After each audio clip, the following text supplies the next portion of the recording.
गुरुर्ब्रह्मा गुरुर्विष्णु गुरुर्देवो महेश्वरा गुरुर्साक्षात् परब्रह्म तस्मै श्री गुरुवे नमः। मैं अपने गुरुदेव महादेव के चरणों में कोटि कोटि प्रणाम करती हूँ। माँ भवानी के चरणों में कोटि कोटि प्रणाम करती हूँ। सभी देवी देवताओं के चरणों में कोटि कोटि प्रणाम करती हूँ। सभी गुरु भाई बहनों के चरणों में कोटि कोटि प्रणाम करती हूँ। तीन सूत्र के दाता भ्राता श्री हरिनंदन भैया के चरणों में कोटि कोटि प्रणाम करती हूँ और उनका कोटि कोटि धन्यवाद करती हूँ, जिन्होंने हम सभी को गुरु के तीन सूत्र देकर शिव शिष्यता का मार्ग दिखाया। उन्हीं के द्वारा लिखी गई पुस्तक आओ चलें शिव की ओर में से आज मैं आप लोगों को ऋग्वेद के 151 सूक्त और उपनिषद एवं पुराणों में शिव पढ़ के सुनाऊंगी।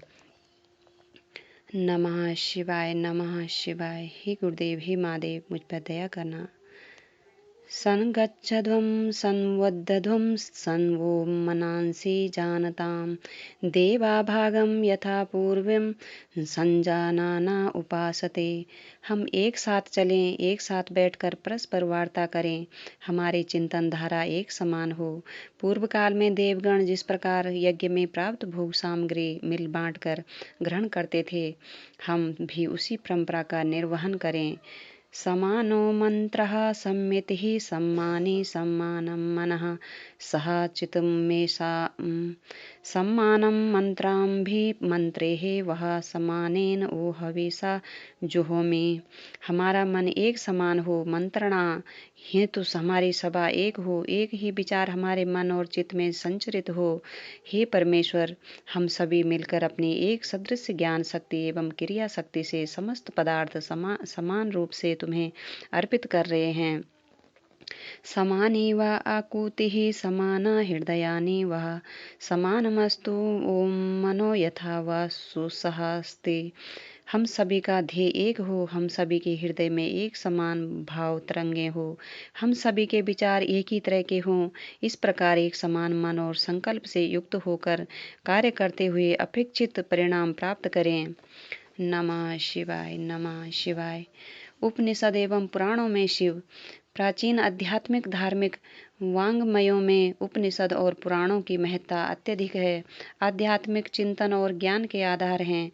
उपनिषद वैदिक ऋचाओं की व्याख्या से निःसृत ज्ञान ब्राह्मण और अरण्यक होते हुए औपनिषदिक दर्शनों में संकलित हैं। ये भारतीय संस्कृति में कई हजार वर्षों के काल कर्म में अर्जित ज्ञान परंपरा की सबसे कीमती धरोहर है।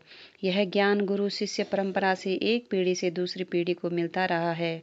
वेदों का साहित्यिक विभाजन संहिता, ब्राह्मण, आरण्यक और उपनिषद में किया गया है। आध्यात्मिक चिंतकों और विद्वानों ने उपनिषद शब्द की व्याप्ति उप प्लस निस प्लस सद को रूप में माना है। इसका अर्थ है जो ज्ञान व्यवधान रहित होकर नजदीक आए और जो विशिष्ट और संपूर्ण हो। अमरकोश के अनुसार उपनिषद शब्द का प्रयोग गूढ़ धर्म या रहस्य के अर्थ में किया जाता है। एक अन्य अर्थ में उप का अर्थ है समीप और निषद का अर्थ है गुरु के निकट या नीचे चरणों के पास बैठकर ज्ञान प्राप्त करना। धार्मिक ग्रंथों की श्रेणी में शामिल उपनिषद हिंदू धर्म के आधार स्तंभ की तरह है। उपनिषद को ब्रह्मा विद्या अथवा अध्यात्म विद्या कहा जाता है। उपनिषद वेद का ज्ञान कांड है। उपनिषद अनेक हैं, उनमें वर्णन शैली भी विभिन्न है, किंतु उनका मूल प्रतिपाद्य विषय है आत्मा अथवा ब्रह्म ही एकमात्र परम सत्य है। वह एक है। उपनिषद जीव को अल्प ज्ञान से अनंत ज्ञान की, अल्प सत्ता और सम्मिति सामर्थ्य से अनंत सत्ता और अनंत शक्ति की ओर हो जाती है। यह हमें जागतिक दुखों से अनंत आनंद की ओर ले जाती है। उपनिषद सृष्टि के गूढ़ रहस्यों, आत्मा और ब्रह्म के संबंधों को समझने में मदद करती है, जिस ज्ञान को पाकर एक साधारण आदमी भी अपने जीवन का उचित मार्गदर्शन कर पाता है।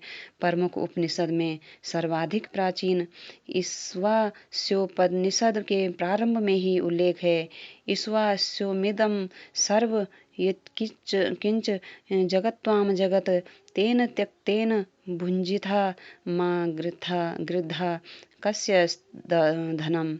इस जगत में जड़ चेतन जो भी पदार्थ है सभी में आत्मा व्याप्त है एवं आत्मा के द्वारा नियंत्रित है।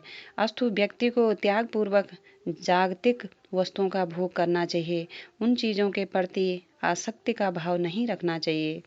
वेदों के आधार पर ही उपनिषदों की रचना की गई है। प्रमुख उपनिषद 108 हैं। वैसे इनके अलावा और भी उपनिषद रहे होंगे, किंतु वर्तमान में 108 उपनिषदों का ही उल्लेख मिलता है।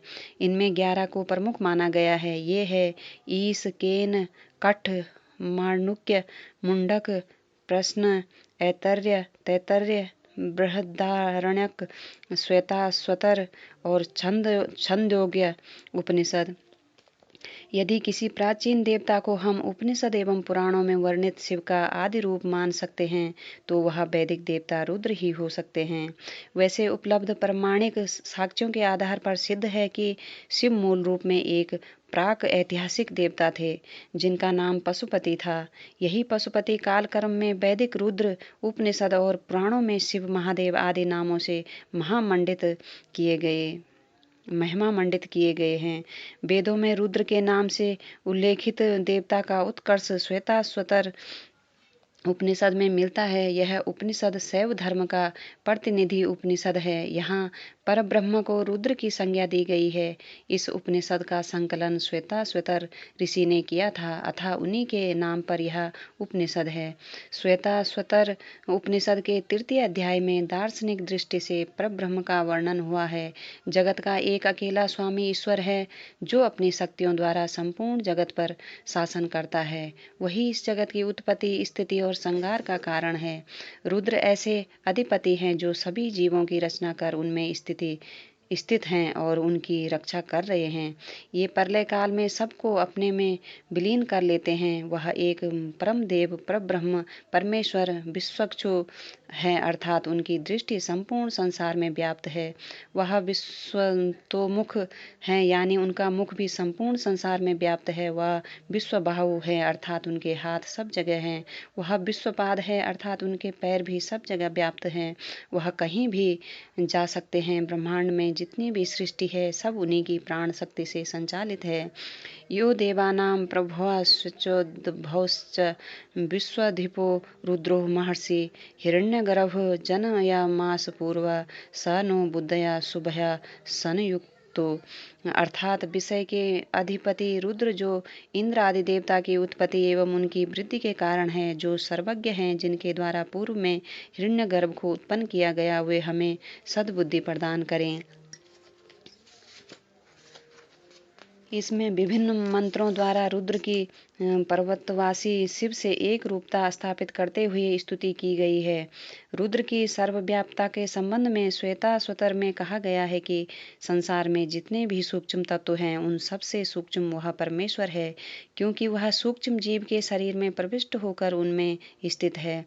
जगत में जितने भी महान से महान तत्व हैं वह उनसे भी महान है, क्योंकि वह प्रलय काल में संपूर्ण ब्रह्मांड को अपने में समाहित कर लेते हैं। वह सूक्ष्म से सूक्ष्म और स्थूल से स्थूल है। नमः शिवाय, नमः शिवाय, नमः शिवाय।